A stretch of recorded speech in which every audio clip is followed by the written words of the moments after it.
Hello and happy Thursday. Kendra Corman here. Um, but I do need to tell you a little secret. First of all, it's not Thursday.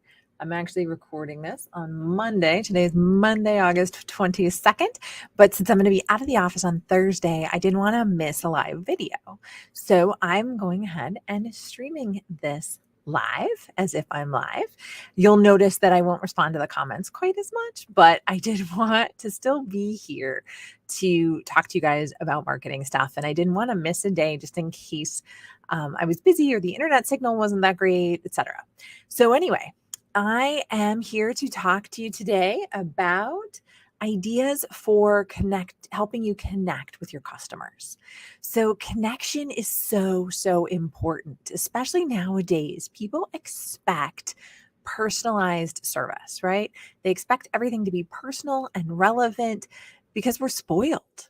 I mean, as a rule, we are totally and completely spoiled.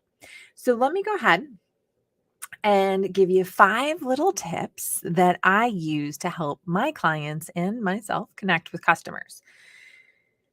First off, don't use a one size fits all approach. That's not usually a great way to go about things. I want you to think about the segments in your business. You don't have to micromanage and handle each thing that comes as one individual thing. Again, depending on the size of your business, it may or may not be possible. But I want you to think about who your customers are, what they're interested in seeing and learning about. Um,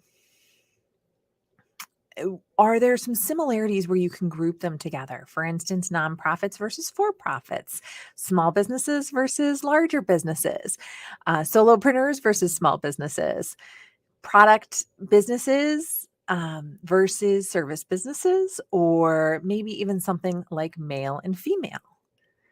So again, there's all of these different types of groups that you can leverage to highlight different products, different services. But in your communications, it can't be a one size fits all. You don't want to be doing that. You really want to make sure that you're customizing your message and segmenting your list where appropriate. So that's first.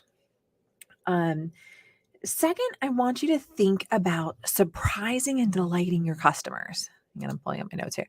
So I want you to surprise and delight your customers. I can't remember where I got surprise and delight from, but I know that that's from a company that uses it. Okay. And I want you to think about it, again, sometimes people call it going above and beyond, but I don't necessarily think you always have to go above and beyond because some customers have really high expectations, right? But being a small business owner, you have a close connection to your customers. And so therefore, you know what you want them to do. So think about a little loyalty or a little surprise when they sign up for a new service or at the conclusion of a project. Or, again, there's just so many little things where you can do that. I recently saw somebody on social media signed up for some coaching sessions, and they went ahead and were sent by the coach a little journal, which was super neat, right? I have journal books that I give to my clients usually when they're completing one of my courses, and now also my VIP day clients. But those are just different ways to add that extra touch point.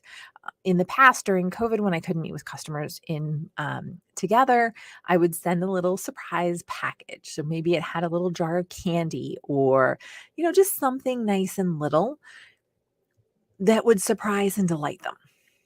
Doesn't have to be big. So just something to keep in mind and to think about what might surprise and delight your customers, right? Um, Make sure that you respond to everything. Negative comments are some of the best things to respond to. Okay, so you can change people that are, let's see, haters are going to hate, right? But there's still that opportunity to potentially turn them into a brand advocate. And knowing that they could be a brand advocate, I think is really important to realize and think about. how you can respond to things. I will tell you that, and I think I've told this story before if you've listened to me for a long time, but I wanted to do something special for my husband for Christmas, and we had gone to Cabo. And so I went ahead and booked a fishing charter. I actually looked at all the fishing charter reviews, and one of them had a couple negative reviews. I read the negative reviews. I loved their responses, understood why the customer was upset, understood what they were trying to do, right? And understood their response fully. And because of that, I actually booked with that company and we were so, so happy in the end. So, negative reviews, depending on how you handle them, or negative comments on social media, again, if they're handled correctly, can make sales for you. So again, I want you to respond to customers that are negative, or of course, that's my husband's phone ringing in the background. Negative reviews that are, I want you to be able to respond to them, okay?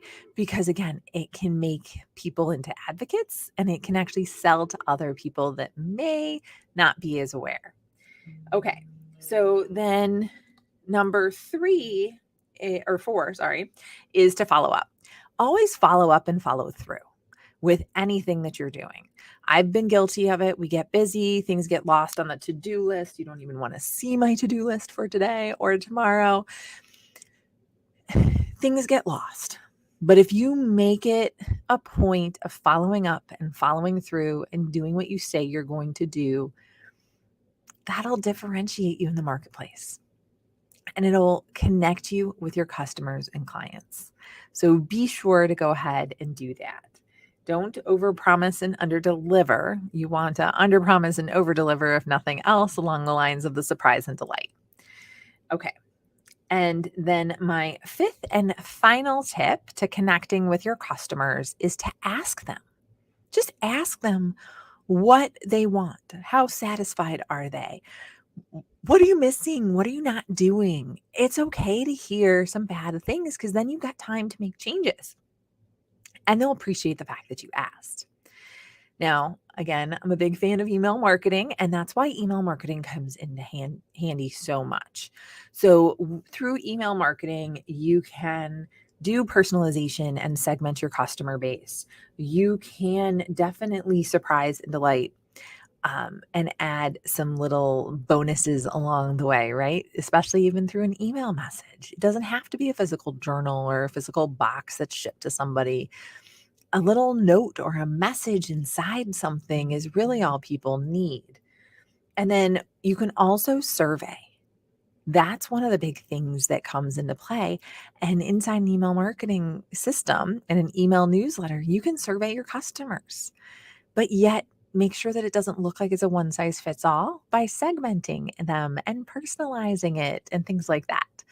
So again, if you're looking to connect more with your customers, ask them what they want to hear about. Ask them how you're doing. Make sure that you're connecting with them. 2, again, follow up, follow through. Really, really important because that'll differentiate you like there's no tomorrow because so many people drop the ball. And again, I think we've all been guilty of it at some point or another, and that's unfortunate, but really make a promise and an effort to go ahead and take care of that. Surprise and delight. Respond to all comments, whether they're positive or negative, and engage with your customers wherever they are and wherever they were writing about your business as much as you possibly can. And then, of course, do not use a one size fits all approach because all of your customers are different and they want to know that you know and respect them personally. So again, a little short video.